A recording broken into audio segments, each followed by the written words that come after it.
यासोबतच Rakesh Kumar executive director Syska LED त्यांनाही मी आमंत्रित करतो. यासोबतच जनता सहकारी बँक लिमिटेड पुणे को स्पॉन्सर्स त्यांचे व्हाईस प्रेसिडेंट उपाध्यक्ष माननीय संजयजी लेले यांनाही व्यासपीठावर आमंत्रित करतो. आपल्या दोन्ही माध्यम प्रायोजकांच्या वतीने माननीय मुख्यमंत्र्यांचा सत्कार आभार.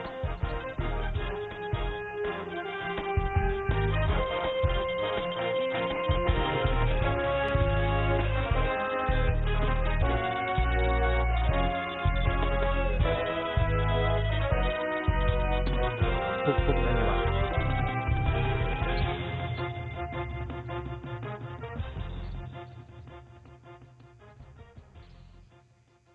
यानंतर आपल्या सगळ्यांना प्रतीक्षा आहे ते माननीय मुख्यमंत्री काय बोलतील ते याची. मात्र सुरुवातीला एक छोटीशी एबी पाहूया.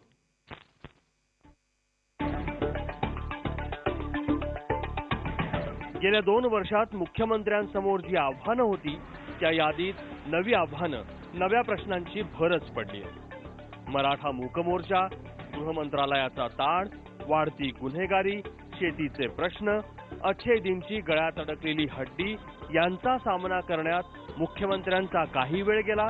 काही विकास कामात तर काही विरोधकांच्या कुंडल्या पाहण्यात. पक्षातल्या आणि बाहेरच्या विरोधकांची संख्या वाढली आहे. त्यांना सांभाळत महाराष्ट्राला पुढे घेऊन जाण्याचं आणि मोदींच्या मनातला मुख्यमंत्री बनून राहण्याचं आव्हान त्यांच्या पुढे आहे. गेल्या वर्षभरातली सरकारची कामगिरी आणि यापुढची वाटचाल कशी असणार ते सांगण्यासाठी येत आहेत महाराष्ट्राचे मुख्यमंत्री देवेंद्र फडणवीस. मी माननीय मुख्यमंत्र्यांना विनंती करतो की आपण आपलं मनोगत व्यक्त करावं आणि त्यानंतर मग आपण प्रश्नोत्तराकडे वळूया.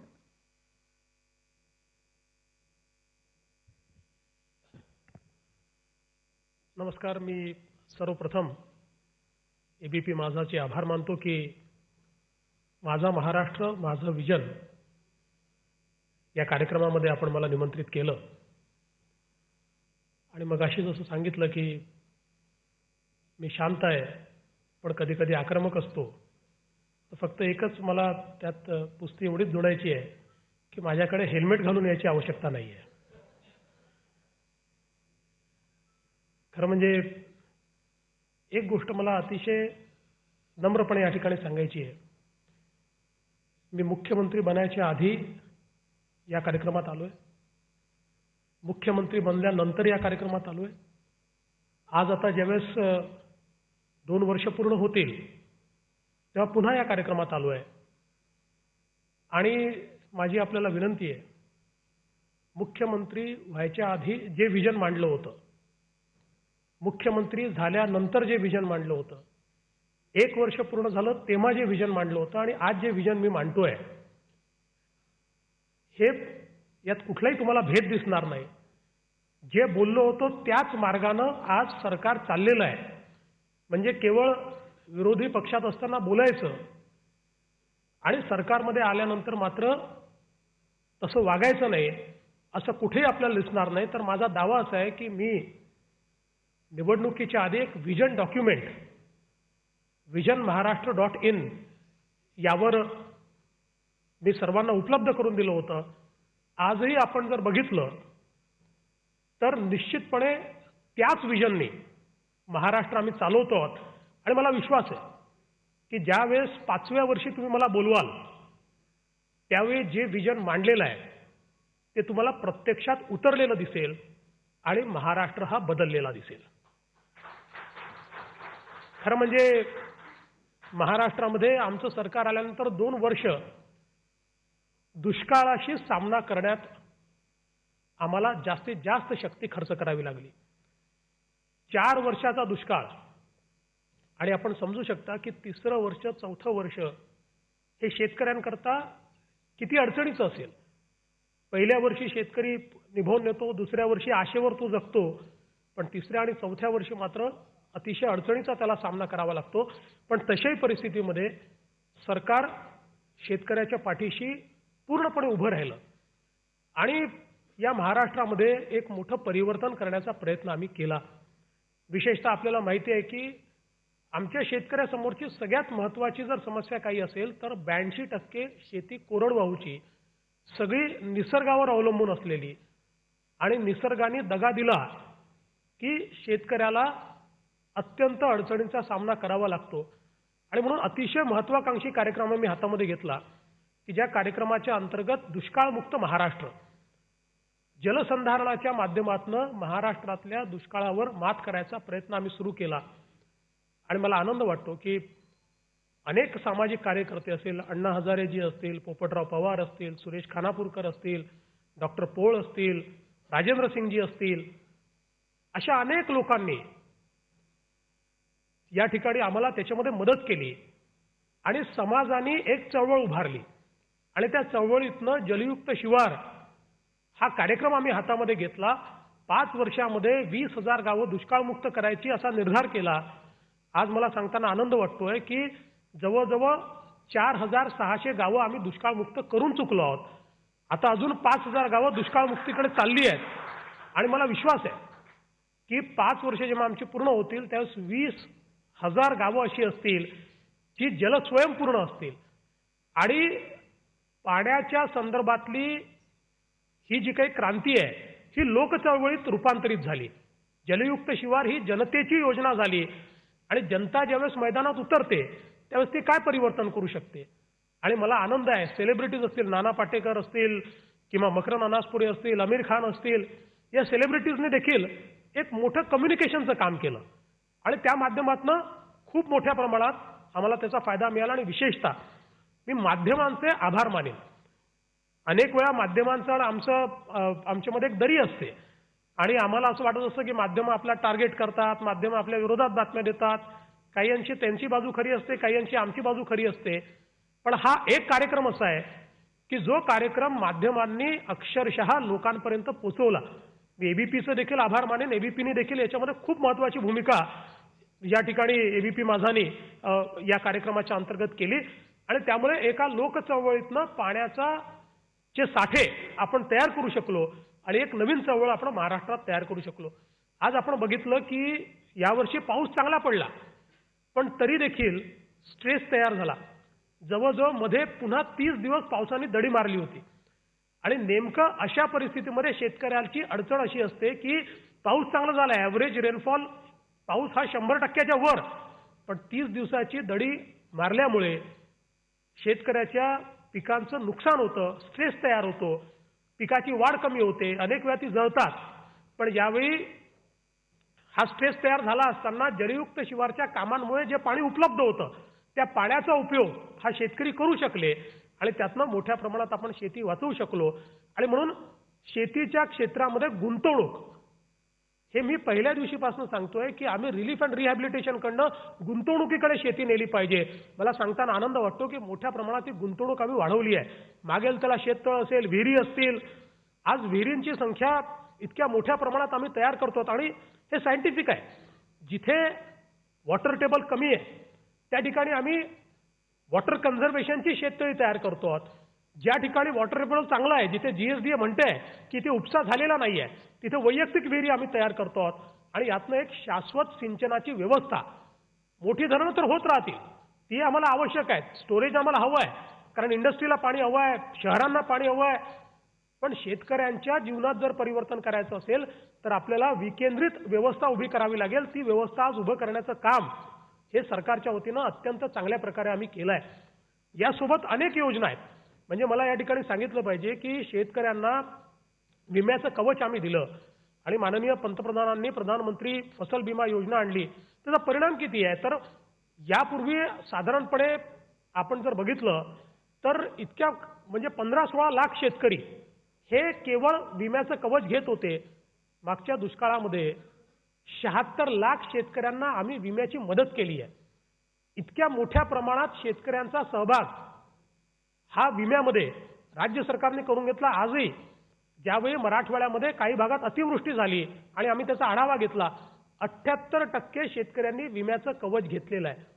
त्यामुळे शेतीला शाश्वततेकडे नेण्याकरता, त्याची रिस्क कव्हर करण्याकरता आणि आता तर एक अत्यंत महत्त्वाचा कार्यक्रम आम्ही हातामध्ये घेतला आहे की ज्याच्यामध्ये आम्ही 5,000 गावामध्ये एक इंटिग्रेटेड ॲग्रिकल्चर डेव्हलपमेंट प्रोजेक्ट हा वर्ल्ड बँकेच्या मदतीनं त्या ठिकाणी करतो आहोत की ज्याच्यामध्ये तिथल्या मृदामध्ये सुधारणा, तिथल्या सॉईलमध्ये सुधारणा, तिथलं जे पाण्याचे स्ट्रक्चर्स तयार करणे, वॉटर यूज एफिशियन्सी, एफिशियंटली पाण्याचा उपयोग कसा करता येईल, क्रॉपिंग पॅटर्न आणि मार्केट लिंकेज असा अतिशय इंटिग्रेटेड प्लॅन. आणि याच्यामध्ये विशेषतः जो अत्यंत दुष्काळी भाग आहे असा भाग सगळा घेतलेला आहे. जो भाग सलाईन ट्रॅक आहे तो सलाईन ट्रॅक पूर्ण घेतलेला आहे. आणि या 5,000 गावांचं ट्रान्सफॉर्मेशन वर्ल्ड बँकेच्या मदतीनं त्या ठिकाणी जवळजवळ 4,500-5,000 कोटी रुपयाचा हा कार्यक्रम आम्ही हातामध्ये घेतला आहे.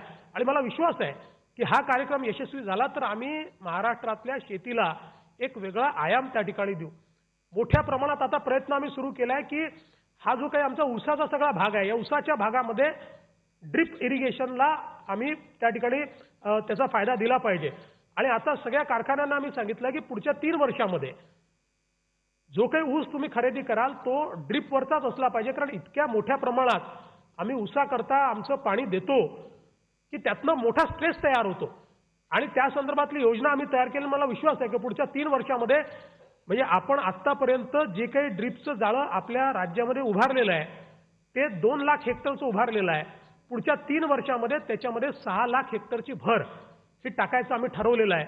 आणि त्यातनं मोठ्या प्रमाणात वॉटर यूज एफिशियन्सी वाढेल, प्रोडक्टिव्हिटी वाढेल. एक पृथ्वीराज देशमुख आमचे अध्यक्ष आहेत, त्यांनी एक उपक्रम केला आणि जवळजवळ 1000 शेतकऱ्यांना एकत्रित आणून त्या ठिकाणी त्यांनी एक एकत्रित फर्टिगेशनची व्यवस्था उभी केली. प्रोडक्टिव्हिटी दुपटीने वाढली आणि जे शेतकरी मुंबईमध्ये आपली शेती सोडून मजुराचं काम करायला आले होते ते आता परत चाललेले आहेत. मला असं वाटतं की असे जे मॉडेल्स आहेत यातलं सगळ्यात महत्त्वाचं काय आहे तर मार्केट लिंकेज हे महत्त्वाचं आहे. आणि शेतमालावर प्रक्रिया होणं. आज आपल्या शेतकऱ्याला शेतमालाला भाव मिळत नाही याचं एकमेव कारण हे त्या ठिकाणी जे काही आज मार्केटची व्यवस्था आहे त्या व्यवस्थेवर शेतकऱ्याचा कंट्रोलच नाही आहे. हा सगळा कंट्रोल हा मधल्या व्यवस्थेचा आहे. आणि म्हणून शेतकऱ्याला या व्यवस्थेतनं मुक्त करायचं आणि त्यासोबत प्रक्रिया उद्योग उभे करायचे असा एक प्रयत्न आपण सुरू केला की ज्या माध्यमातून आज आपल्याला माहिती आहे अमरावतीमध्ये इंटिग्रेटेड टेक्सटाईल पार्क आम्ही सुरू केला. कापसापासनं कापडापर्यंत आपण बोलायचो ते प्रत्यक्षात एका वर्षामध्ये आम्ही करून दाखवलं. 12 इंडस्ट्री त्या ठिकाणी आल्या. आणि ज्या अमरावतीच्या टेक्सटाईल पार्कमध्ये 20 वर्ष एक इंडस्ट्री देखील नव्हती. केवळ 5 स्टार इन्फ्रास्ट्रक्चर तयार केलं होतं, रस्ते केले होते, पण एक इंडस्ट्री नव्हती. आज तिथे जागा उरलेली नाही. आणि कापसापासून कापडापर्यंत आणि आता ते ॲपेरलचं काम चालू होतं. म्हणजे ॲक्च्युअली कापसापासून फॅशनपर्यंत हे सगळं काम त्या ठिकाणी होणार आहे. असे जवळजवळ 11 इंटिग्रेटेड आम्ही टेक्सटाईल पार्क तयार करतो आहोत. शेवटी आज ऊसाच्या शेतकऱ्याला भाव का मिळतो? कारण मार्केट त्याच्या हातामध्ये आहे. ते का हातामध्ये आहे तर प्रक्रिया उद्योग उभे राहिले आहेत. कारखान्यांना ऊस हवाच आहे. त्यामुळे कारखाने आधी येऊन ॲडव्हान्स देतात, ऊस तोडण्याकरता मजुराचा खर्च करतात, ऊस ट्रान्सपोर्टेशन करतात. हेच आपल्याला इतर जर शेतीच्या व्यवस्थेमध्ये करायचं असेल तर कापसावर व्हॅल्यू ॲडिशन झालं पाहिजे, सोयाबीनवर व्हॅल्यू ॲडिशन झालं पाहिजे, भाज्यांवर झालं पाहिजे. आज भाज्यांना आपण मुक्त केलं आणि फळं आणि भाज्या या मुक्त झाल्याबरोबर आज आपण बघा मुंबईमध्ये आपण जर रविवारी जाऊन बघितलं तर आम्ही आमचा बाजार सुरू केला आहे विधान भवनाच्या आवारामध्ये त्या ठिकाणी पार्किंगमध्ये. इतक्या मोठ्या प्रमाणात जवळजवळ 50%, 60%, 70% रिअलायझेशन वाढलं आहे शेतकऱ्यांचं. आणि कमी भावामध्ये लोकांना भाजी त्या ठिकाणी उपलब्ध होते. आणि असं सर्वदूर सर्व शहरांमध्ये आम्ही करतो. आणि त्यासोबत ज्या काही व्यवस्था आम्ही उभ्या केल्या आहेत विशेषतः जे आत्महत्याग्रस्त भाग आहे या भागामध्ये मग त्यांना अन्न सुरक्षा असो, आरोग्य सुरक्षा असो, शिक्षणाची सुरक्षा असो, अशा सगळ्या सुरक्षा या शेतकरी घटकाला देण्याचा प्रयत्न हा आम्ही निश्चितपणे केला आहे. मला विश्वास आहे की शेवटी एक मोठ्या स्ट्रेसमधून आमची शेती आज जाते.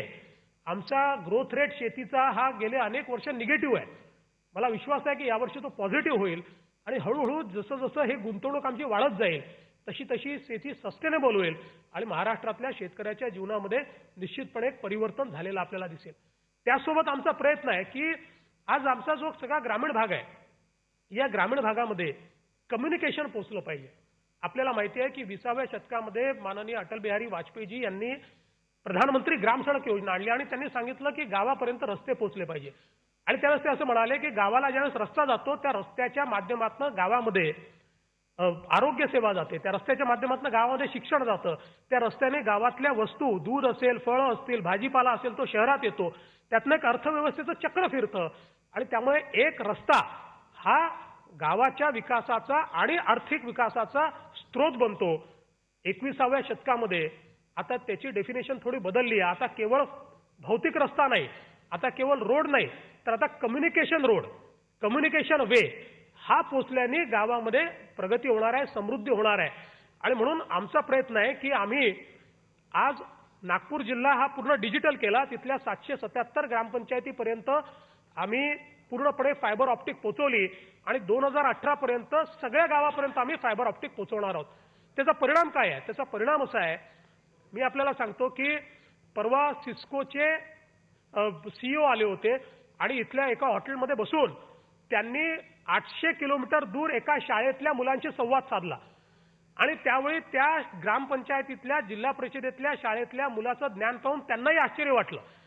हे काय होऊ शकलं? तर ही डिजिटल क्रांती तिथे पोहोचली, त्यामुळे जे ज्ञान हे पूर्णपणे अडकलेलं होतं ते ज्ञान तिथपर्यंत पोहोचलं. 25,000 शाळा, विनोद तावडेंचं या ठिकाणी भाषण झालं, त्यांनी सांगितलं असेल 25,000 शाळा डिजिटल झाल्या, ऑनलाईन त्या आम्ही डिजिटल करतोय. त्याच्यामुळे एकीकडे शाळेवर नियंत्रण ठेवता येतं की शिक्षक येत आहेत की नाही, विद्यार्थी खरंच आहेत की नाही, त्याची क्वालिटी बदलता येते आणि हे डिजिटल इंटरव्हेन्शन पोचल्यामुळे शहर आणि ग्रामीण हा भेदच त्यातला संपतो. आज बघा, या शाळा डिजिटल झाल्याबरोबर आपण बघितलं 17-18 हजार शाळातलं लर्निंग आउटकम 100% झालं. आणि जो महाराष्ट्र शिक्षणाच्या क्षेत्रामध्ये गेली 10-15 वर्ष मी जेव्हा इकॉनॉमिक सर्व्हे उघडून बघायचो, आर्थिक पाणीचा अहवाल महाराष्ट्र शिक्षणात 13वा, महाराष्ट्र शिक्षणात 14वा, महाराष्ट्र शिक्षणात 15वा, 16वा, 13 ते 16च्या मध्ये महाराष्ट्राचा क्रमांक असायचा. तो 1.5 वर्षामध्ये 3ऱ्या क्रमांकावर महाराष्ट्र या लर्निंग आउटकम मध्ये आला. आणि मला विश्वास आहे, आज इंग्रजी शाळांमधली ज्यावेळेस 15,000 मुलं ही आपल्या जिल्हा परिषदेच्या मराठी शाळांमध्ये परत येत आहेत, तर याचा अर्थ एवढाच आहे की आज आपण या डिजिटल हायवेजच्या माध्यमातून तो लर्निंग आउटकम त्या ठिकाणी अचीव करतोय, लोकांपर्यंत ते ज्ञान पोहोचवू शकतोय. तीच आरोग्याची व्यवस्था आहे. आज ग्रामीण भागामध्ये आरोग्य आपल्याला द्यायचं आहे, पण हे दुर्दैव आहे, पण चांगले डॉक्टर्स हे ग्रामीण भागात जाऊ इच्छित नाहीत. जे फक्त कुठलं तरी मिशन घेऊन जातात, असेही काही अपवाद आहेत, पण असे मिशन म्हणून तिथे जाणारे कमी आहेत. आज ग्रामीण भागामध्ये विशेषतः MBBS डॉक्टर आम्ही ॲडव्हर्टिजमेंट काढली तरी येत नाही, अशा प्रकारची अवस्था आहे. आणि एकीकडे ही अवस्था आहे, दुसरीकडे आपल्याला आरोग्याच्या सेवा तिथे पोचवायच्या आहेत. आज या डिजिटल क्रांतीमुळे आम्ही एका गावाला थेट JJ हॉस्पिटलशी जोडलं आणि JJ हॉस्पिटलमध्ये टेलिमेडिसिनच्या माध्यमातून इथे डॉक्टर बसले होते, इथे त्यांनी स्टेटोस्कोप लावला, तिथे त्याला जे ॲपरेटस लागलं होतं त्याच्यातनं त्यांना त्याचे ठोके ऐकू गेले, त्या माध्यमातून त्यांनी त्याच्या सगळ्या टेस्ट केल्या, त्या टेस्ट करून तिथल्या तिथे त्याला इंटरव्हेन्शन सांगितलं. आणि HP सोबत तर आम्ही एक छोटं आरोग्य केंद्र तयार केलेलं आहे की ज्या प्राथमिक आरोग्य केंद्रामध्ये व्यक्ती गेल्यानंतर त्याचे बायोमेट्रिक कॅप्चर करायचे, ते बायोमेट्रिक कॅप्चर केल्यानंतर त्याच्या सगळ्या टेस्ट त्या ठिकाणी होतात. आणि कशामध्ये? कंटेनरमध्ये आहे, कुठे उचलून ठेवून द्या, ते कंटेनरमध्ये आहे. आणि त्याला रिअल टाईममध्ये आम्ही या कनेक्टिव्हिटीच्या माध्यमातून सेकंडरी टर्शरी युनिटशी जोडलेलं आहे. तिथे डॉक्टर बसलेला आहे, म्हणजे जर डॉक्टर गावात जायला तयार नसेल तर गाव डॉक्टरपर्यंत पोहोचवतोय, आम्ही कनेक्ट करतोय आणि तिथे बसून रिअल टाईमवर त्याचं कंप्लीट मॉनिटरिंग तो करतोय. आणि त्या माध्यमातून त्याला जे काही मेडिकल इंटरव्हेन्शन द्यायचं आहे ते इंटरव्हेन्शन देण्याचा प्रयत्न हा आपण करतोय. आणि म्हणून या डिजिटल क्रांतीच्या माध्यमातून 28-29 हजार ज्या सगळ्या ग्रामपंचायती आहेत, या सगळ्या ग्रामपंचायतीपर्यंत 2018 पर्यंत ही फायबर आम्ही पोहोचवणार, डिजिटल क्रांती पोहोचवणार. त्याचं पलीकडे काय होणार आहे तर त्याच्यामध्ये आज मोठ्या प्रमाणात शेतकऱ्यांना हवामानाचा अंदाज हवा आहे. हा हवामानाचा अंदाज रिअल टाईममध्ये आम्ही त्यांना देऊ शकू. त्या ठिकाणी किऑस्क असतील, त्याच्यावर या डिजिटायझेशनच्या माध्यमातून त्यांना हवामानाचा अंदाज देऊ शकू, ह्युमिडिटी किती आहे आम्ही त्यांना सांगू शकू, मॉइश्चर किती आहे त्यांना सांगू शकू, या मॉइश्चरमध्ये त्यांनी काय लावलं पाहिजे, त्यांच्या पिकांवर काय कीड येऊ शकते, याचं रिअल टाईम प्रत्येक गावाला आम्ही त्या ठिकाणी त्याची माहिती देऊ शकू. अशा प्रकारचं आणि या सेन्सर्सच्या माध्यमातून माती परीक्षणापासून तर सगळ्या प्रकारच्या ॲडवायझरीजपर्यंत सगळ्या गोष्टी या आपल्याला करता येतील. त्यामुळे केवळ स्मार्ट शहरं नाही तर स्मार्ट गावं देखील आम्ही तयार करतोय. आणि इतक्या मोठ्या प्रमाणात आणि या 777 ज्या ग्रामपंचायती आता आम्ही केल्या आहेत, त्या ग्रामपंचायतीत जाऊन जर कोणी बघितलं तर लक्षात येईल की डिजिटल इंटरव्हेन्शनने किती परिणाम त्या ठिकाणी झालेला आहे आणि पिढी आपली किती आज ITI आहेत आपले. या ITI मध्ये मोठ्या प्रमाणात आता डिजिटल क्लासरूम सुरू केलेले आहेत. मुंबईमध्ये बसून मुंबईच्या एका स्टुडिओमधनं या ITI मध्ये लेटेस्ट जे काही शिक्षण आहे ते आपण देऊ शकतो आणि त्या माध्यमातून ही जी काही गॅप आहे स्किलची ती गॅप आपण दूर करू शकतो. आज स्किल डेव्हलपमेंटच्या माध्यमातून आपण 3 लाख महिलांना स्किल देण्याचं काम सुरू केलं आहे. अप्रेंटिसच्या माध्यमातून 1 लाख मुलांना आपण त्या ठिकाणी काम दिलेलं आहे आणि त्याच्याच माध्यमातून आपण जवळजवळ आता 7 लाख इंडस्ट्रीशी म्हणजे स्किल डेव्हलपमेंट सरकार तर करत आहे पण ऍक्च्युअल इंडस्ट्रीशी त्या ठिकाणी आपण इंडस्ट्रीसोबत संधान साधून त्या माध्यमातून इंडस्ट्री जवळजवळ आपल्याकडे 7 लाख मुलांना आता स्किल डेव्हलपमेंट देते आहे. त्यामुळे मोठ्या प्रमाणात हा परिणाम होतोय. अगदी आपण जर बघितलं तर आता ज्या योजना आम्ही सुरू केल्या विशेषतः उच्च शिक्षणामध्ये जी आम्ही योजना सुरू केली राजर्षी शाहू महाराजांच्या नावाने की ज्याच्यामध्ये आमच्या सरकारी कॉलेजेसमध्ये आज जागा कमी आहेत आणि आम्ही 82 पासनं पूर्ण प्रायव्हेटायझेशन करून टाकलं शिक्षणाचं. आज आपण जर इंजिनिअरिंगचा विचार केला तर इंजिनिअरिंग कॉलेजमध्ये आमच्या एकूण जागा 6,000 आहेत सरकारच्या आणि प्रायव्हेट कॉलेजेसमध्ये 1,45,000 जागा आहेत. आणि आज या 1,45,000 जागांमध्ये जर आपण बघितलं तर त्याची फी परवडत नाही. त्यामुळे पैसा असेल तो शिकू शकतो, पैसा नसेल तो शिकू शकत नाही, अशी उच्च शिक्षणातली अवस्था आहे. आणि त्यामुळे विशेषतः जे तरुणाई आहे त्याच्यामध्ये एक निराशा आहे.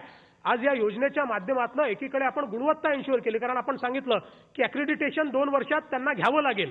दुसरीकडे सांगितलं की 60% त्या स्टुडंटला असले पाहिजेत आणि अशा स्टुडंटचा खर्च हा उच्च शिक्षणाचा या योजनेच्या माध्यमातून आपण देतोय. किंवा आज आपला जो अल्पभूधारक शेतकरी आहे या शेतकऱ्याला शहरामध्ये पोराला शिकवायचं फी तर तुम्ही देणार राहायचं कसं त्याच्याकरता पंजाबराव देशमुख योजना आपण तयार केली की ज्या योजनेच्या माध्यमातून त्याला राहण्याकरता पैसे देतोय. आज आदिवासी विद्यार्थी आहेत गेली 7-8 वर्ष आदिवासी विद्यार्थी सातत्याने त्या ठिकाणी आंदोलन करत होते कारण आदिवासी विद्यार्थ्यांना शहरात राहायचं तर राहायचं कुठे कारण जे काही आपण हॉस्टेल तयार केले त्या हॉस्टेलची संख्या संपल्यानंतर 25-25 हजार आदिवासी मुलं हे शिक्षणापासून वंचित राहायचे.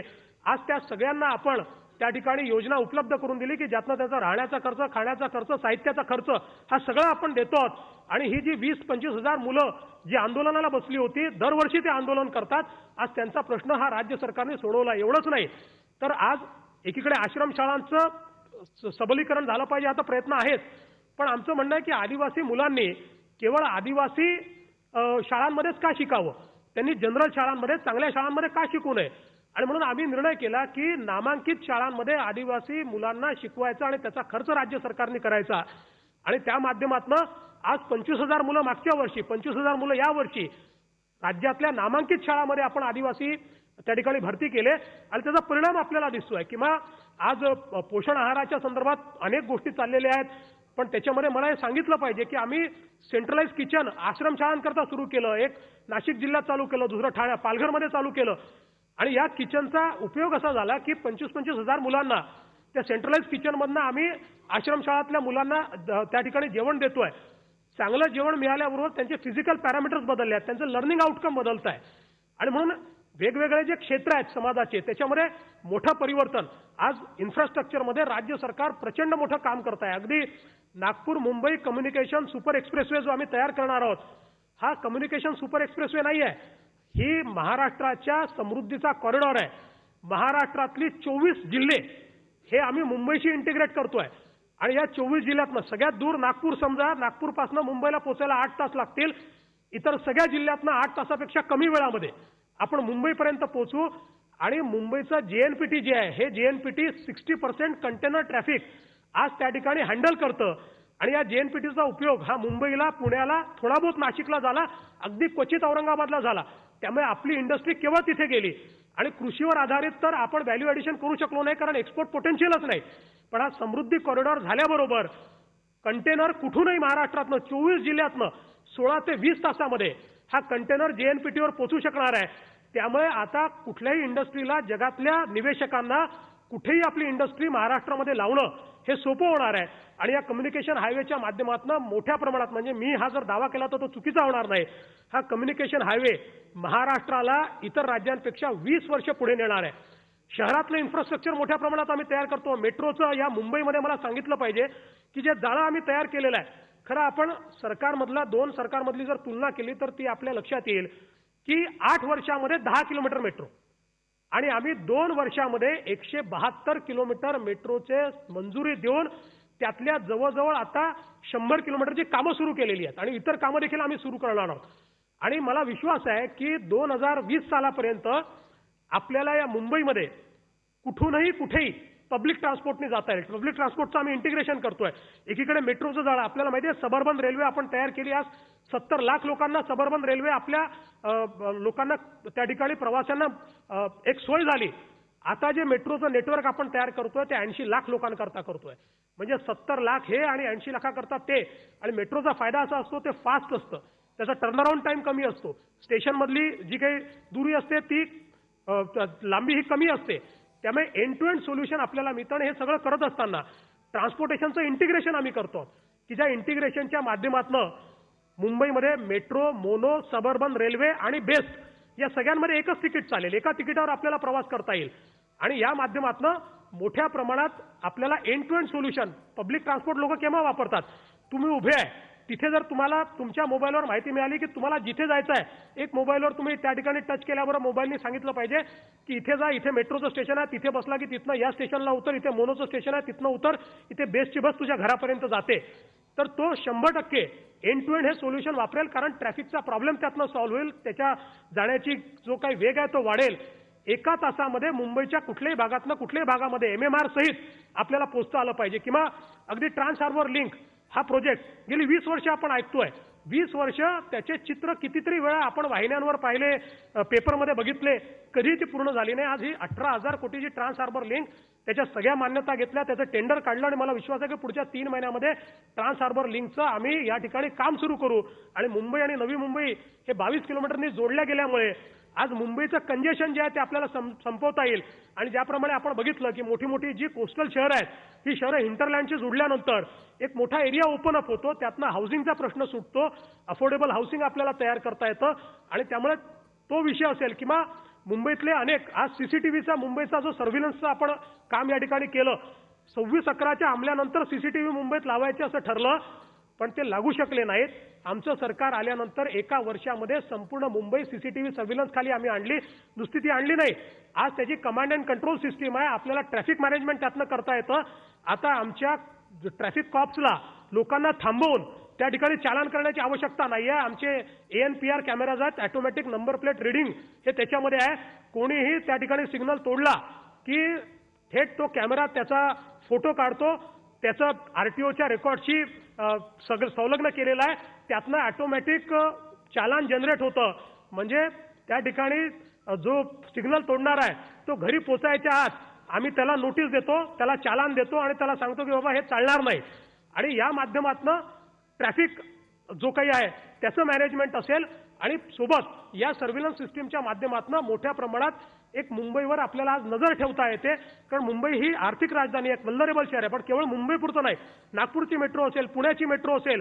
आज मला आनंद वाटतो की देशामध्ये जे माननीय मोदी साहेबांनी जे फ्लॅगशिप प्रोग्राम दिलेले आहेत, ते सगळ्या फ्लॅगशिप प्रोग्राममध्ये पहिल्या क्रमांकावर महाराष्ट्र आहे. आम्ही पहिल्या जी काही 10 शहरं ही स्वच्छ शहरं आहेत, त्यातली 5 शहरं देशातल्या 10 शहरांमध्ये 5 शहरं आमची आहेत. देशातली जी काही शहरं व्हॅलिडेट झाली त्यातल्या 118 शहरांपैकी 52 शहरं महाराष्ट्रातली आहेत. पहिले 10 जिल्हे जे हागणदारी मुक्त झाले त्यातले 5 जिल्हे महाराष्ट्रातले आहेत. आज सगळ्यात जास्त शौचालय हे ग्रामीण भागामध्ये बांधण्याचा रेकॉर्ड महाराष्ट्राने केलेला आहे. त्यामुळे जे काही नॅशनल मिशन्स असतील, आज जवळजवळ आमचे 7 शहरं हे स्मार्ट सिटीमध्ये त्या ठिकाणी आले आहेत. एवढी शहरं कुठल्याही राज्याची आलेली नाहीत. आम्ही आज पुण्याचं CCTV सर्व्हिलन्स पूर्ण केलं, आता नाशिकचं आम्ही करणार आहोत. वेगवेगळ्या शहरामध्ये हे ज्या काही व्यवस्था आहेत त्या व्यवस्था आम्ही उभ्या करतो आहोत. त्यामुळे शहरही चांगली झाली पाहिजेत, गावही चांगली झाली पाहिजेत. असा एक इंटिग्रेटेड अप्रोच घेऊन सरकार अत्यंत वेगानं, ते सोशल सेक्टर असो, ते शेतीचं सेक्टर असो, ते उद्योगाचं सेक्टर असो. आज उद्योगामध्ये लिकॉन यू फाउंडेशन जे जगातलं सगळ्यात महत्त्वाचं फाउंडेशन आहे, त्यांनी सांगितलं की ईज ऑफ डुईंग बिझनेसमध्ये महाराष्ट्र क्रमांक 1 वर आहे. केंद्र सरकारने जे ईज ऑफ डुईंग बिझनेसचे मानकं केलेले आहेत त्याच्यामध्ये आता आम्ही 100%पैकी 90%च्या वर गेलो आहोत. 100%पर्यंत जायला आम्हाला थोडा वेळ लागेल, कारण मोठं राज्य आहे. छोटी राज्य पोहोचली 95 वर, काही 99वरही पोहोचले, पण मोठ्या राज्यांमध्ये 90%च्या वर कोणी पोहोचलं नाही. मला विश्वास आहे की आता आम्ही 96%वर पोहोचू. आणि मग उद्योगाच्या क्षेत्रातही पहिला क्रमांक आपला सगळ्यात जास्त फॉरेन डायरेक्ट इन्व्हेस्टमेंट आपल्याकडे आलेली आहे, सर्वात जास्त एक्सपोर्ट आपण करतो, सर्वात जास्त गुंतवणूक आपल्याकडे येते आहे. मला या ठिकाणी सांगितलं पाहिजे, कारण मला तिकडे चेहरा दिसतोय की मी माझ्या वेळेपेक्षा जास्त वेळ घेतलेला आहे, त्यामुळे मला थांबण्याची आवश्यकता आहे. हे जरी असलं तरी देखील मी एकच गोष्ट सांगतो की जे बोललो होतो ते आम्ही करतोच. बदलायला वेळ लागेल, बदलायची सुरुवात झाली आहे, ती जमिनीवर दिसते आहे. आणि माझा दावा आहे की 5व्या वर्षी ज्या वेळेस माझा विजनमध्ये मी येईल त्यावेळी तुम्हीच या ठिकाणी मला उदाहरणं दाखवाल की या गोष्टी तुम्ही सांगितल्या होत्या, या गोष्टी पूर्ण झालेल्या आहेत. महाराष्ट्र बदलतोय, तो बदलणार आहे. एक देशातलं सगळ्यात चांगलं राज्य हे महाराष्ट्र निश्चितपणे असेल, हा विश्वास मी आपल्याला देतो. खूप खूप धन्यवाद सर. कृपया स्थानापन्न व्हावं. माझी सगळ्या मान्यवरांना विनंती आहे की आपण सगळ्यांनी थोडक्यात प्रश्न विचारा. तुम्हाला पुन्हा एकदा लक्षात आलं असेल की तुम्ही कुठलाही विषय काढा, ते फार सविस्तरपणे आणि खोलवर तुम्हाला माहिती नसलेल्या तर 25 गोष्टी ते सांगू शकतील. त्यामुळे प्रश्न थोडक्यात विचारलात तर आपल्याला अधिक प्रश्न घेता येतील. सर, तुम्ही पायाभूत सोयीसुविधा, पाणी, शेतकरी आणि शिक्षण किंवा डेव्हलपमेंट अशा गोष्टींवर भरपूर भर दिलात की जो आधीच्या व्हिजनमध्येही होता. पण आत्ताचा सगळ्यात तापलेला विषय आहे तेव्हा नमनाला घडाभर पाणी न घालता थेट विषयाला हात घालतो. विषय असा आहे की राज्यभरातल्या मराठा समाजाच्या भावना आणि मानसिकता जाणून घेण्यात, त्यांना न्याय देण्यात आपलं सरकार कमी पडलं असं आपल्याला वाटतंय का? मला असं वाटतं की जे मराठा समाजाचे मोर्चे निघतायत ते या सरकारच्या विरोधात आहेत असं जर कोणी म्हटलं तरी चुकीचं असेल. अपेक्षा सरकारकडनंच आहे, पण या मागण्या ज्या आहेत त्या आजच्या नाही आहेत. वेगवेगळ्या सरकारनी या मागण्यांकडे दुर्लक्ष केल्यामुळे हा आक्रोश उभा राहिला आहे.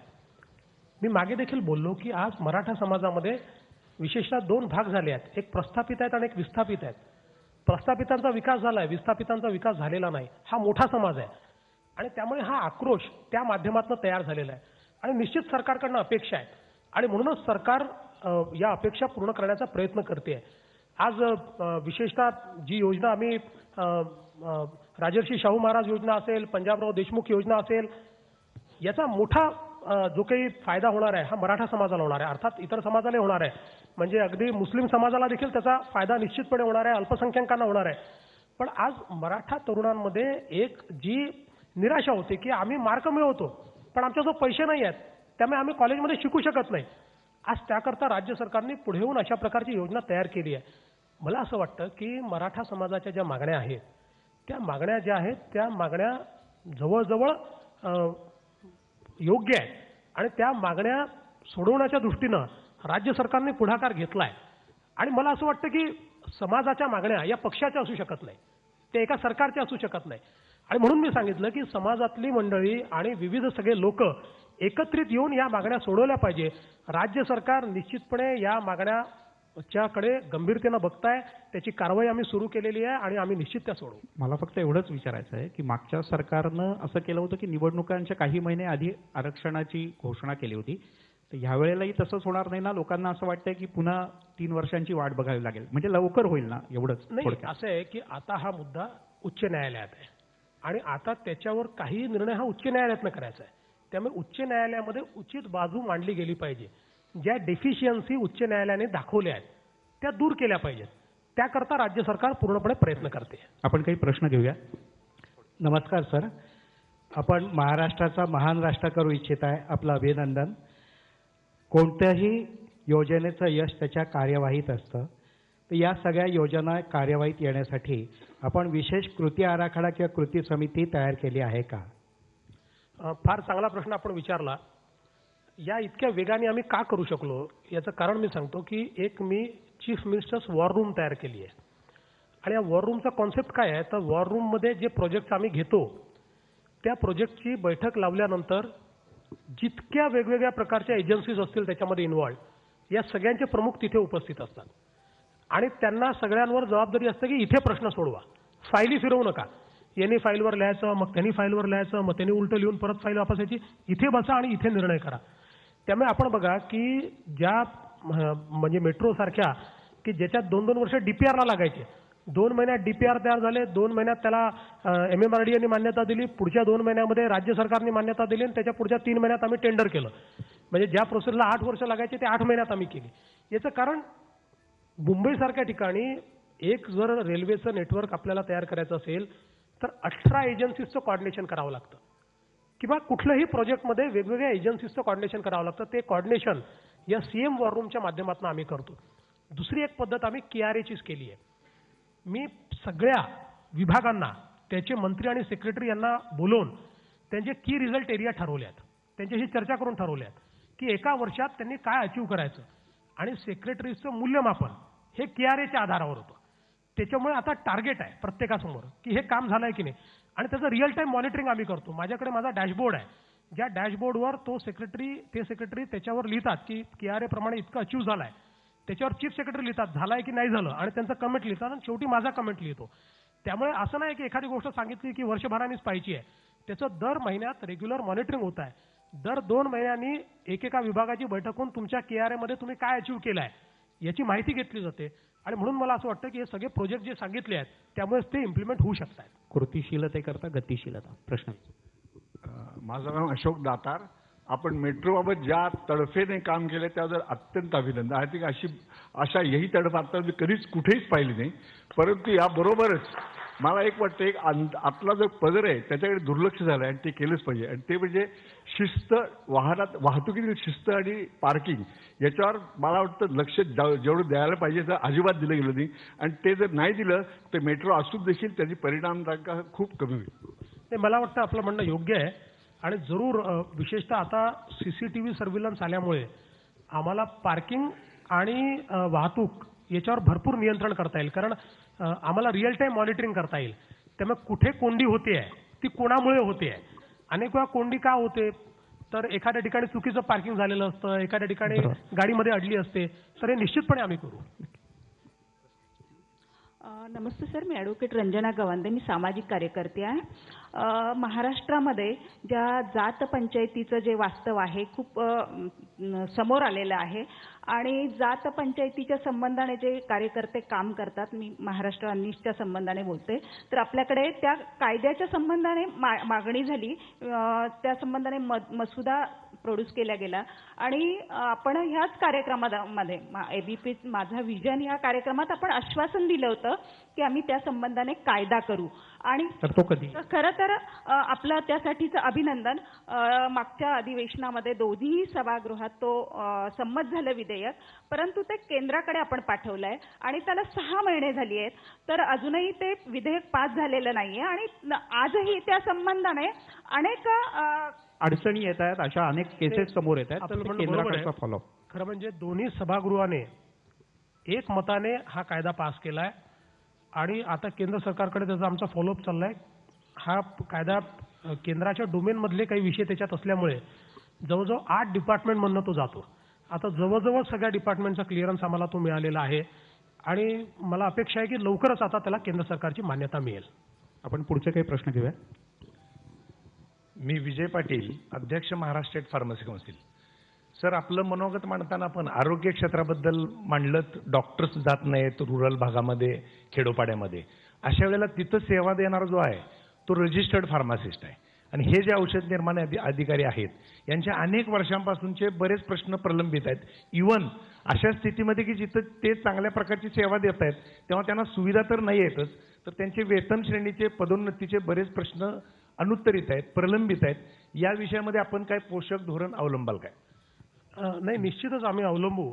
फक्त याच्यामध्ये आता आपल्याला त्याची माहिती आहे, मुळामध्ये इतक्या वेगवेगळ्या प्रकारच्या न्यायालयाच्या केसेस चाललेल्या आहेत, आणि काही लोक ही भूमिका घेतात की यांना रिकग्निशनच देऊ नका, काही लोक म्हणतात की यांनी लिमिटेडच काम केलं पाहिजे, यांना ते अधिकारच नाही आहे. खरं म्हणजे माझंही मत आहे की ते उत्तम काम करतायत. आज त्यांच्यामुळे एक सेवा त्या ठिकाणी उपलब्ध आहे, म्हणून राज्य सरकार अशा लोकांच्या पाठीशी निश्चित उभा राहील. आपण आणखीन काही 2 प्रश्न घेऊयात. संदीप. सर, काल ABP माझानं एक स्टोरी दाखवली होती ज्याच्यामध्ये मदरशांचं अनुदान लाटण्याचे प्रकार आपल्या राज्यामध्ये होत आहेत मोठ्या प्रमाणात, तर त्याच्याबद्दल आपल्याकडनं कशा पद्धतीची पावलं उचलली जाण्याची शक्यता आहे? असं आहे की आता खूप मोठ्या प्रमाणात ट्रान्सपरन्सी आणायचा आम्ही प्रयत्न करतो आहोत, आणि आपण बघितलं असेल स्कॉलरशिपच्या संदर्भात आम्ही एक समिती तयार केली, टास्क फोर्स, आणि असं लक्षात आलं आहे की इतक्या मोठ्या प्रमाणात बोगस विद्यार्थी दाखवून स्कॉलरशिप लाटली जात होती. म्हणजे 200 कोटीचं लोकांनी आमची टास्क फोर्स तयार झाल्यानंतर क्लेमच केले नाहीत, सोडून दिले. एका टास्क फोर्सने 500 कोटी रुपये आमचे त्या ठिकाणी वाचलेले आहेत, आणि म्हणून अशा प्रकारे सगळं आता आम्ही बायोमेट्रिकवर आणतो, सगळं इलेक्ट्रॉनिक प्लॅटफॉर्मवर आणतो, अतिशय ट्रान्सपरंट सिस्टीम तयार करतो. त्यामुळे आता हे अनुदान वगैरे अशा प्रकारचं लाटता येणार नाही. अल्पसंख्याक विभागाला देखील मी सूचना या निमित्ताने दिलेल्या आहेत की त्यांच्या ज्या योजना चालतात या सगळ्या योजना या आधार लिंक केल्या पाहिजे आणि त्या माध्यमातून म्हणजे आपल्याला फक्त एक सांगतो की किती परिणाम आहे. तर आम्ही ज्यावेळेस सत्तेवर आलो त्यावेळेस 1.5 कोटी लोकांना आपण म्हणजे 6 कोटी अन्न सुरक्षेचे आणि 1.5 कोटी लोकांना आपण ॲडिशनल 1000 कोटी रुपये सरकारच्या तिजोरीतनं टाकून आपण त्यांना काही त्यातून मदत करत होतो एक विशेष रेटवर.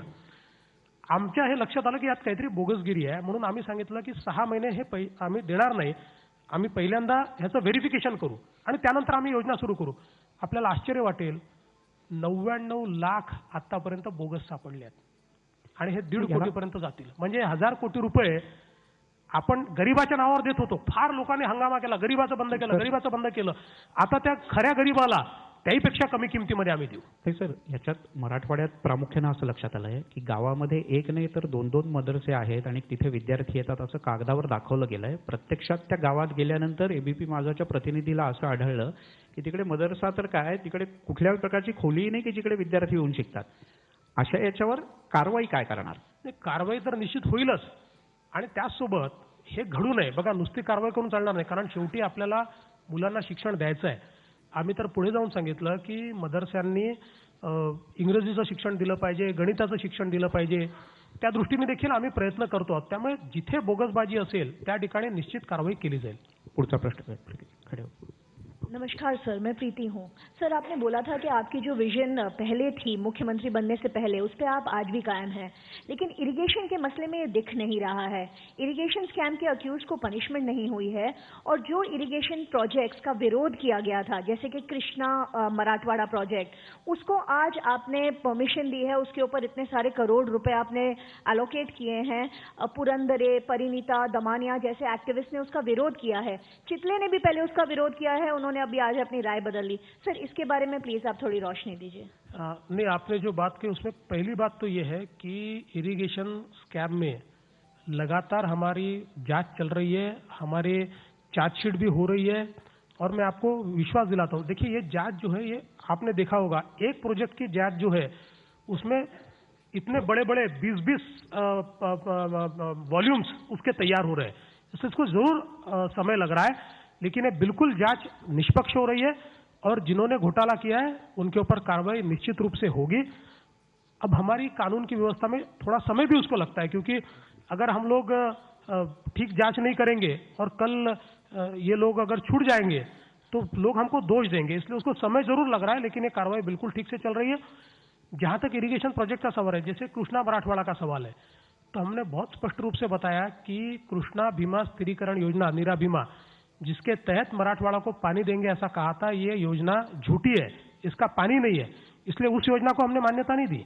हमने मान्यता किस बात को दी? जहां पानी है, जो कम से कम 60 टीएमसी पानी उजनी में से मराठवाड़ा को मिल सकता है.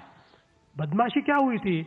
जो पानी नहीं था, पानी तो पहले कृष्णा वैली में यूज कर लिया और उसके ऊपर योजना दिखाकर 4000 करोड़ की योजना दिखाई, यहां से पानी आएगा ऐसा बता के 700 करोड़ के काम जहां पानी पहुंचने वाला है वहां कर दिया और पानी जहां से आने वाला है वहां एक पैसा भी खर्चा नहीं किया.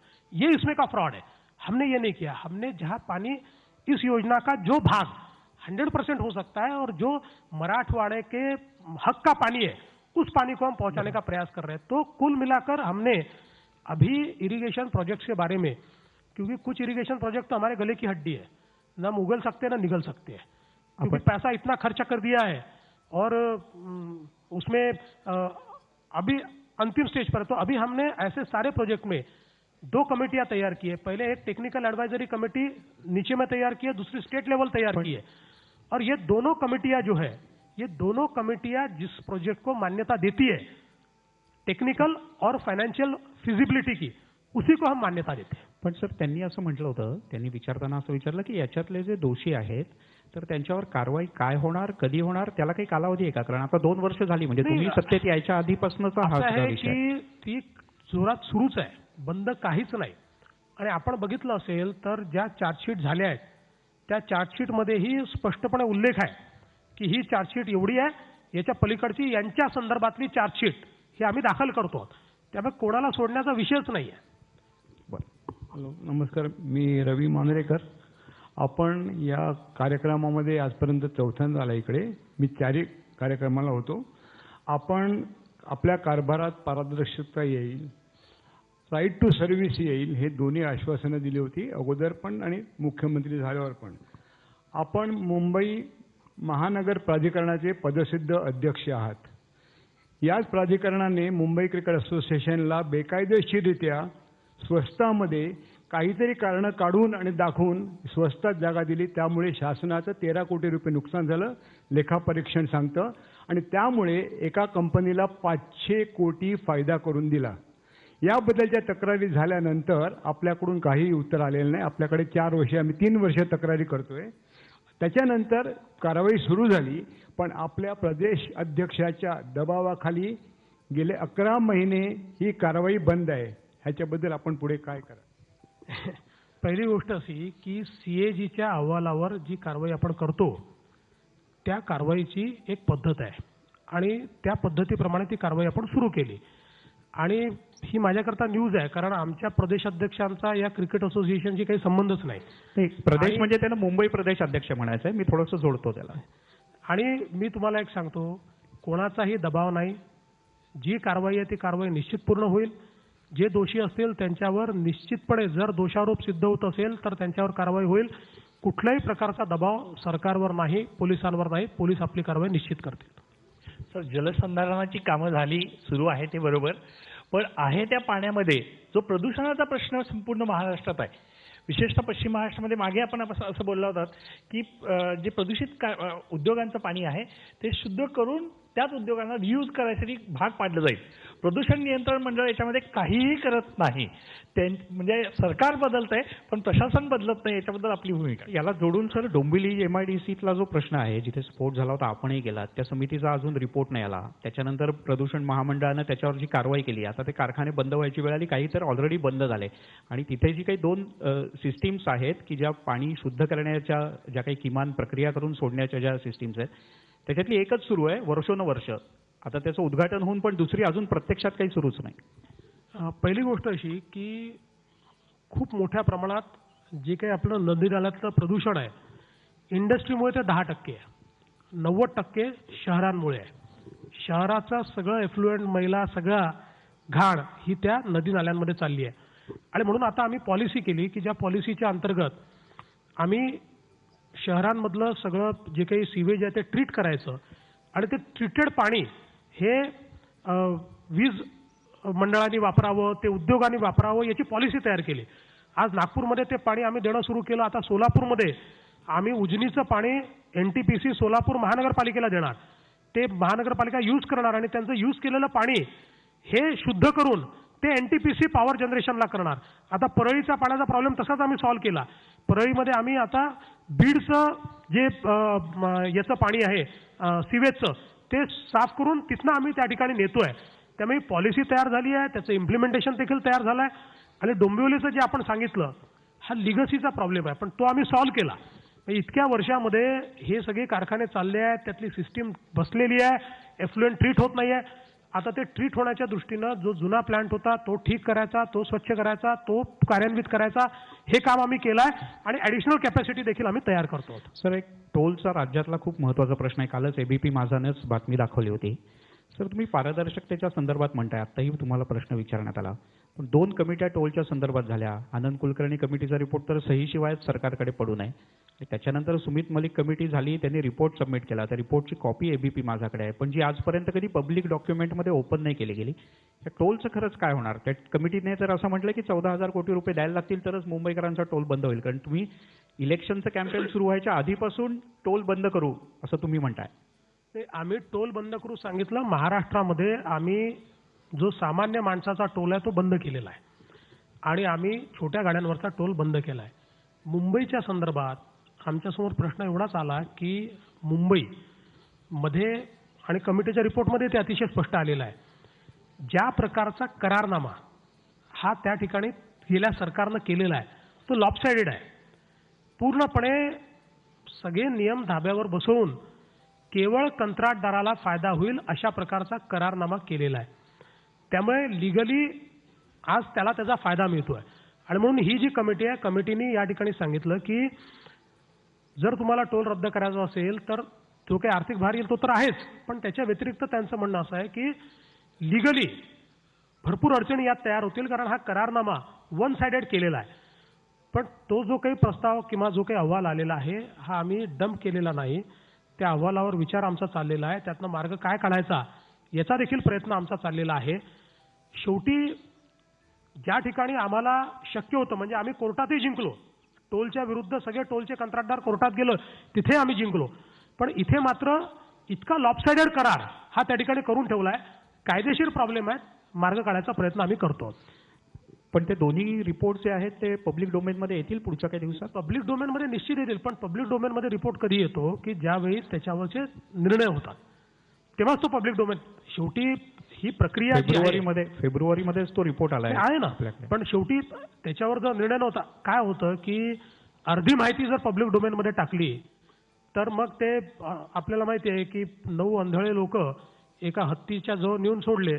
ज्याला हाती सोंड आली तो म्हणाला सोंड म्हणजे हत्ती, ज्याच्या हाती शेपटी आली तो म्हणाला शेपटी म्हणे हत्ती.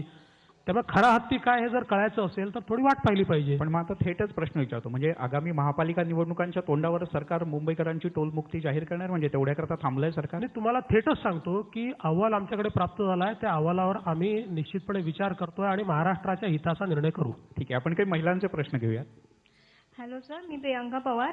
माझा प्रश्न असा आहे की महिलांवर जे अत्याचार होतात किंवा महिला सबलीकरण याबाबतचे तुमचे पुढचे पाऊल काय असणार आहेत? मुळामध्ये पहिली गोष्ट तर अशी आहे की महिला सबलीकरण हे अत्यंत महत्त्वाचं आहे आणि त्या दृष्टीने आम्ही काही इनिशिएटिव्ह घेतले आहेत. विशेषतः आता स्किल डेव्हलपमेंटमध्ये आम्ही UNDP सोबत 50 कोटी रुपयाचा एक कार्यक्रम हातामध्ये घेतला आहे, ज्याच्यामध्ये राज्यातल्या 3 लाख महिलांना आम्ही स्किल देणार आहोत आणि त्यातनं त्यांना रोजगार देणार आहोत.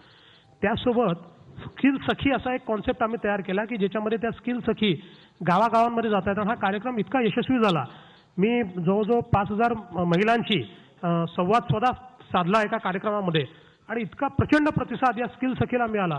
आणि आता नीती आयोगाने महाराष्ट्राचा स्किल सखी हा कार्यक्रम स्वीकारून संपूर्ण देशामध्ये तो लागू केला आहे. त्यासोबत आज आपण जे बचत गट असतील त्या बचत गटांच्या संदर्भात त्यांना 0 व्याजाने कर्ज मिळालं पाहिजे असा प्रयत्न सुरू केला. त्यांना बाजारपेठ आता आपण उपलब्ध करून देतोय. वेगवेगळ्या माध्यमातून त्यांच्याकरता आपण त्यांची जी उत्पादनं आहेत त्या उत्पादनांचं ब्रँडिंग झालं पाहिजे याच्या व्यवस्था आपण उभ्या केलेल्या आहेत. मध्यंतरी आपण बघितलं असेल की सोलापूरची सगळी बचत गटं आम्ही मुंबईमध्ये इथे आणली. इतका मोठ्या प्रमाणात त्यांचा खप झाला, फायदा झाला. वेगवेगळ्या जिल्ह्यातले आम्ही आणतो आणि महिलांना रोजगार मिळाला पाहिजे, त्यांचं सशक्तीकरण झालं पाहिजे. आणि त्यासोबत सुरक्षा हाही एक महत्त्वाचा मुद्दा आहे की ज्या संदर्भात आज अनेक ॲप्स आम्ही तयार केलेले आहेत, त्यातनं प्रयत्न अनेक चाललेले आहेत. पण हा विषय जसा कायद्याचा आहे तसा हा सामाजिक देखील आहे. समाजाची मदत आम्हाला हवी आहे, कारण शेवटी समाजाचाही अंकुश, सरकार तर आपलं काम करेल, सरकारची जबाबदारी मी झटकत नाही, पण समाजाचाही अंकुश हा आपल्याला तयार करावा लागेल. महिलांच्या संदर्भातलाच एक प्रश्न आहे, पोलीस आणि सर, मी तुम्हाला 3 प्रश्न विचारणार आहे की पोलीस स्टेशनमध्ये गेले ना तर ते काही म्हणजे लक्ष देत नाहीत आणि चक्रा मारायला लागतात. दुसरा प्रश्न आहे की न्यायालयीन व्यवस्था इतकी स्लो आहे की सामान्य नागरिकाला इतके दिवस येत नाही. आणि त्या FIRच्या बद्दल, कारण त्यांनी मगाशी मला अनौपचारिक गप्पांमध्ये सांगितलं की महिलांना एकदा नाही 4-4 वेळेला फेऱ्या मारायला लागतात तरी FIR दाखल करून घेतले पोलीस स्टेशनला. पहिली गोष्ट तर अशी आहे की आता आपण सगळ्या पोलीस स्टेशनमध्ये महिला अधिकाऱ्याची नेमणूक केलेली आहे महिलांच्या संदर्भात त्या ठिकाणी FIR दाखल करायला. पण याच्या पलीकडे आता आपण चाललो आहोत आणि काय करतो ते आपल्याला सांगतो की महाराष्ट्र हे पहिलं राज्य आहे की ज्यांनी CCTNSचा program, crime and criminal tracking network system हा पूर्ण केला. आता आमचे सगळे पोलीस स्टेशन ऑनलाईन आहेत आणि आम्ही आता पहिला प्रयोग पुण्यात सुरू केला आहे की ज्या प्रयोगामध्ये आता आपल्याला E-कंप्लेंट रजिस्टर करता येते.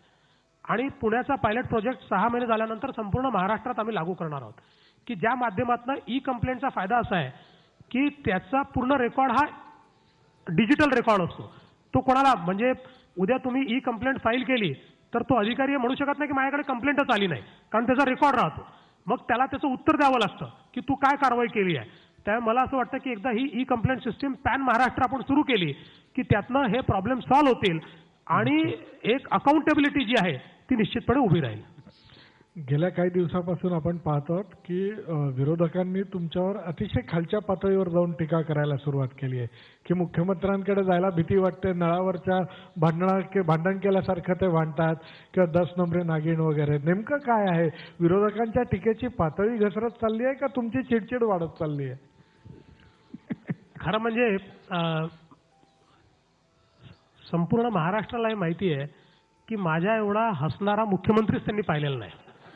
म्हणजे माझी तुलना कदाचित सुशीलकुमार शिंदेंशी करता येऊ शकते, कारण सुशीलकुमारजीचा चेहरा अत्यंत हसरा आहे, तसाच माझा चेहरा आहे.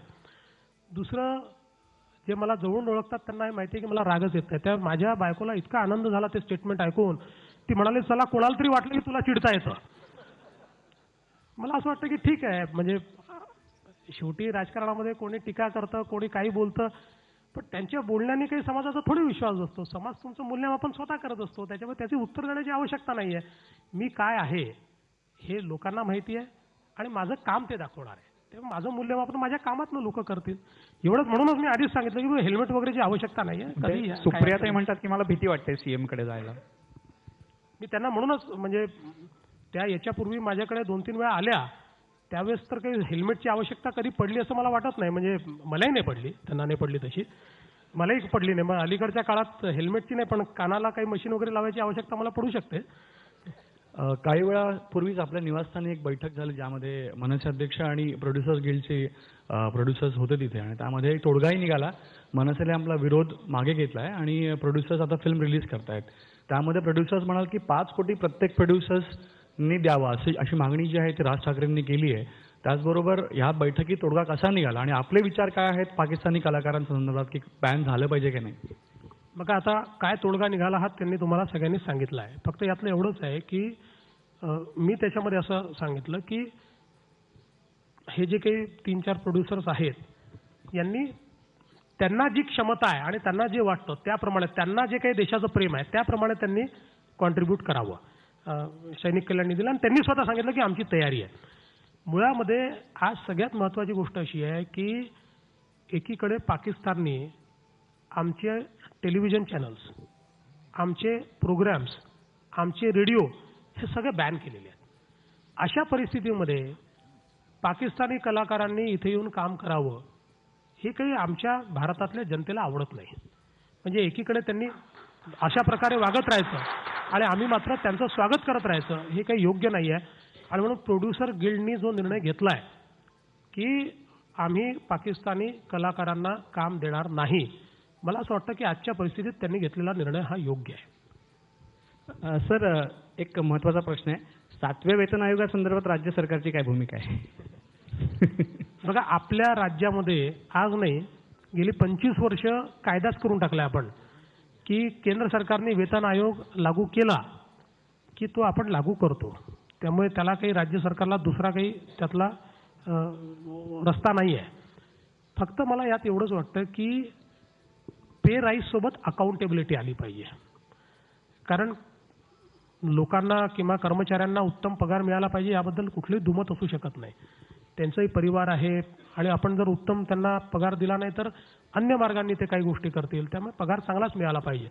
पण त्यासोबत प्रत्येक कर्मचाऱ्याला हे वाटलं पाहिजे की आम्ही हा जो पगार घेतोय हा जनतेचा आहे, हा पैसा जनतेने आम्हाला दिला आहे, जनतेच्या सेवेकरता आम्हाला नेमलेला आहे.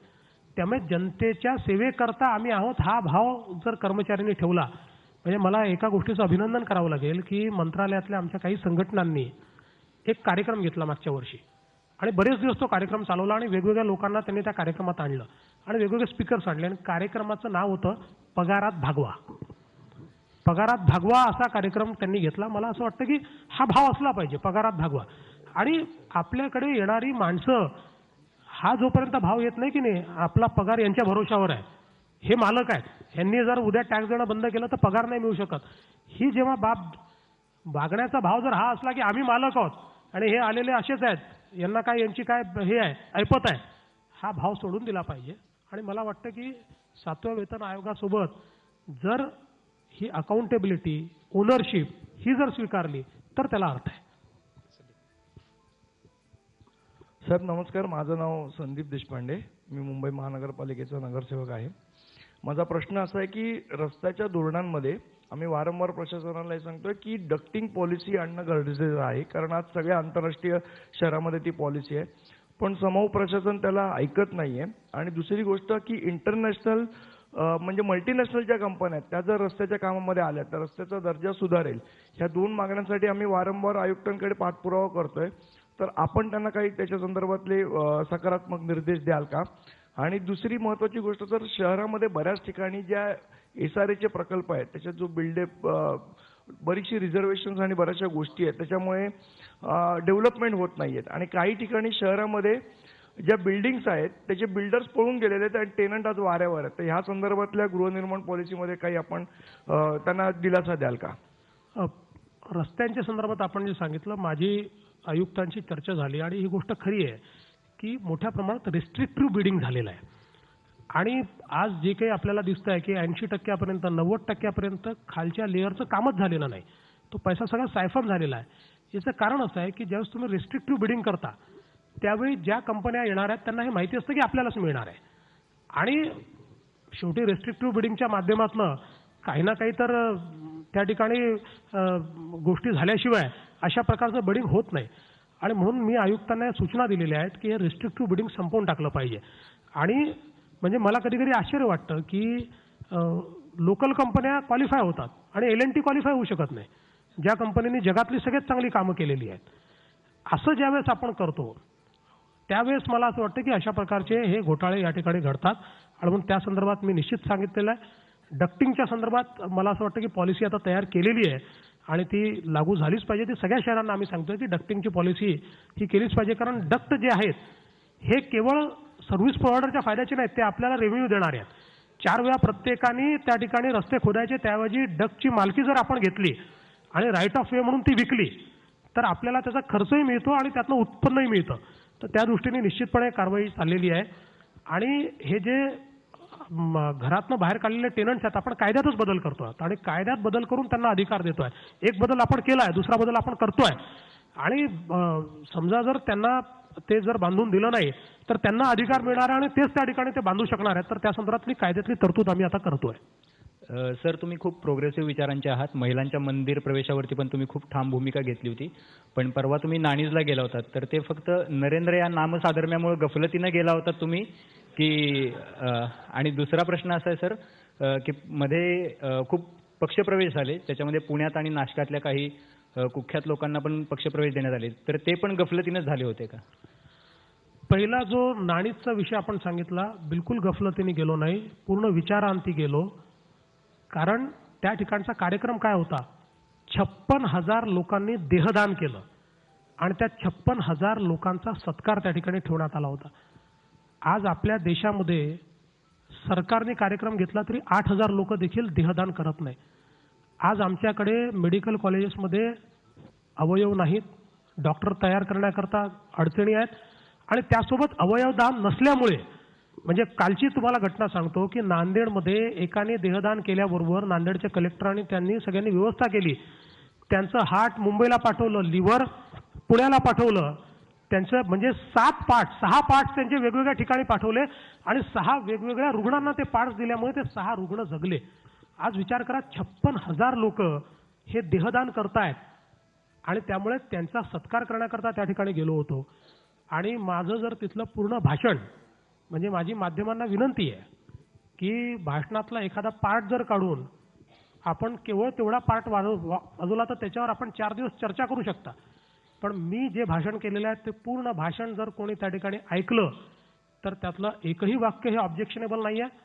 मी संविधानाच्या बाहेर जाऊन कधीच बोलत नाही. संवैधानिक जबाबदारी मला पूर्ण समजते, त्या जबाबदारीनं मी बोलतो. आणि मला असं वाटतं की तुमचे कोणाशी वैचारिक मतभेद असू शकतात, पण 56,000 लोक देहदान करतात आणि 50,000 लोक रक्तदान करतात, हा वर्ल्ड रेकॉर्ड आहे. त्याच्याबद्दल कधी चांगलं बोलणार आहात की नाही?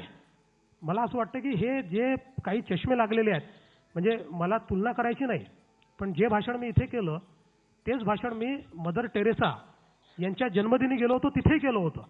तिथे ते भाषण केल्यावर मी सेक्युलर झालो आणि इथे ते भाषण केल्याबरोबर मी कम्युनल झालो. मला वाटतं दुटप्पी भूमिका सोडली पाहिजे. पक्षप्रवेशाच्या संदर्भात नाही, निश्चित असं आहे की कुठल्याही गुंडांना पक्षात प्रवेश दिला जाणार नाही. आणि जे एक प्रकरण झालं त्या प्रकरणामध्ये देखील त्या मिसेस हावरे नेते पक्षप्रवेशाचा काही विषय नव्हता त्याच्यात.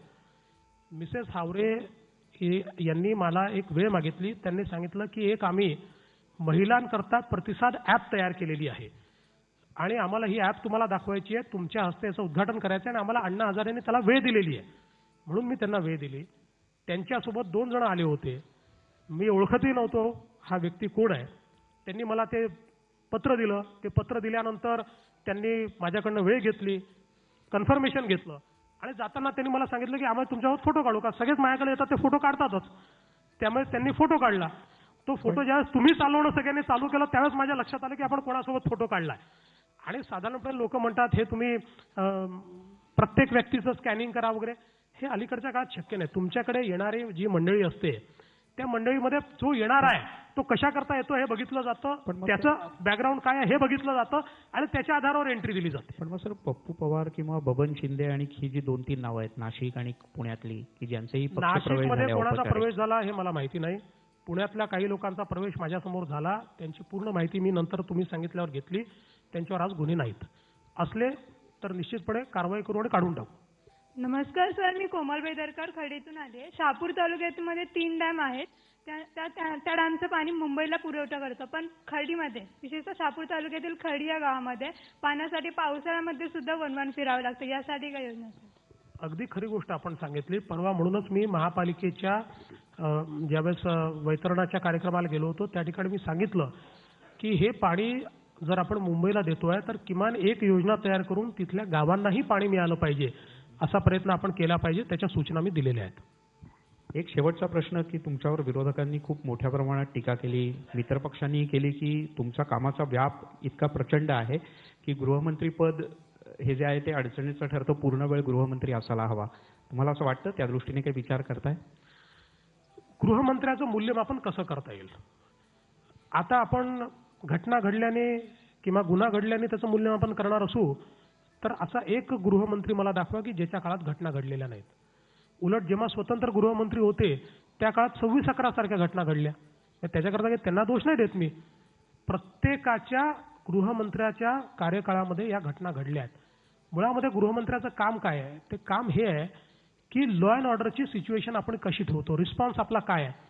आता मला या ठिकाणी आपल्याला सांगितलं पाहिजे की या महाराष्ट्रामध्ये रेट ऑफ कन्व्हिक्शन 9% खाली आला होता. म्हणजे 100 गुन्हेगार पकडले जायचे तर 9 गुन्हेगारांना शिक्षा व्हायची. आम्ही 1.5 वर्षामध्ये हा रेट ऑफ कन्व्हिक्शन 52% नेला आहे. 100 गुन्हेगार पकडले जातात तर 52 गुन्हेगारांना शिक्षा होते आणि गंभीर गुन्ह्यामध्ये तो 32% आम्ही नेलेला आहे की जो अगदी 6-7% होता. त्यामुळे वेगवेगळ्या प्रकारच्या उपाययोजनांच्या माध्यमातून किंवा आता हा CCTVचा जो विषय मी मगाशी सांगितला गृहमंत्र्याच्या अखत्यारीतला होता. स्वतंत्र गृहमंत्री होते. 2-2, 3-3 स्वतंत्र गृहमंत्री होते. नाही करू शकले. एका वर्षात आम्ही केला. CCTNS आहे. CCTNSचा कार्यक्रम 2009 मध्ये सुरू झाला. एकही पोलीस स्टेशन ऑनलाईन झालं नाही. आम्ही 2014 मध्ये घेतल्यानंतर एका वर्षात सगळे महाराष्ट्रातले पोलीस स्टेशन ऑनलाईन केले. FSLची व्यवस्था आम्ही उभी केली. आज FSL मध्ये मोबाईल FSLची व्यवस्था आम्ही उभी केली. इतक्या व्यवस्था आम्ही उभ्या करतोय. त्यामुळे गृहमंत्र्याचं काम, गृहमंत्री पोलीस नाही आहे. गृहमंत्री हा काही जाऊन त्या ठिकाणी इन्व्हेस्टिगेशन करणार नाही आहे. पण इन्व्हेस्टिगेशनला पूरक ज्या गोष्टींची कमतरता आहे, त्यातल्या ज्या काही अडचणी आहेत त्या दूर करण्याचं काम हा गृहमंत्री करतोय. आणि मी यापूर्वी सांगितलं की मी फुल टाइम गृहमंत्री नाही, मी ओव्हर टाइम गृहमंत्री आहे. त्याच्यामुळे निश्चितपणे म्हणजे मला काही कुठले खातं माझ्याकडे राहिलं पाहिजे. आपल्या माहितीकरता मुख्यमंत्र्याकडे खातं राहिलं नाही राहिलं तरी मुख्यमंत्री हा प्रमुख असतोच. कारण आपल्या पद्धतीमध्ये सगळ्या ज्या काही महत्त्वाच्या फाईल्स आहेत सगळ्या खात्यांच्या त्या मुख्यमंत्र्याला बघाव्याच लागतात. पण आपल्याला मी सांगतो की यापूर्वीच्या मुख्यमंत्र्यांना तुम्ही विचारा. पृथ्वीराज चव्हाणांनी तर स्वतः तोंडाने यापूर्वी म्हटलेलं आहे की खातं हे मुख्यमंत्र्याकडेच असलं पाहिजे. कारण गृह खात्यामध्ये सगळे निर्णय हे मुख्यमंत्र्याकडे येऊनच घ्यावे लागतात आणि त्यातनं डिले होतो. कारण सगळे निर्णय असे असतात की जे राज्याच्या प्रमुखाने घ्यायचे निर्णय असतात आणि म्हणून त्या संदर्भात यापूर्वी पद्धत होती. आमच्या काळात आम्ही ती बदलली. म्हणजे शिवसेना भाजपचं आल्यानंतर आम्ही युतीच्या सरकारमध्ये खातं वाटप केलं, त्यात गृहमंत्रीपद हे आम्ही उपमुख्यमंत्र्यांकडे घेतलं, भाजपकडे घेतलं आणि त्यानंतर ती पद्धत आपल्या इथे राहिली. याच्यापूर्वी आपण बघा मुख्यमंत्रीच ठेवायचे गृहमंत्रीपद. खरं तर उपस्थित असलेल्यांनाच नाही, पण जे बघतायत टीव्हीवरनं हा सगळा थेट कार्यक्रम किंवा जे ट्विटरवरनं फॉलो करतायत हा सगळा कार्यक्रम, तर त्यांच्याही मनात अनेक प्रश्न आहेत, अनेक प्रश्न तिथेही आलेत. पण आपल्याला वेळेची थोडीशी मर्यादा आहे. आपण इथे आलात आणि सविस्तरपणे व्हिजनही मांडलं. एबीपी माझाचं आणि जनतेचंही लक्ष असेल व्हिजन कसं पूर्ण होत आहे. आपल्या सगळ्यांचे धन्यवाद. आपणही उपस्थित राहिलात. आपल्या सगळ्यांचे मनपूर्वक धन्यवाद.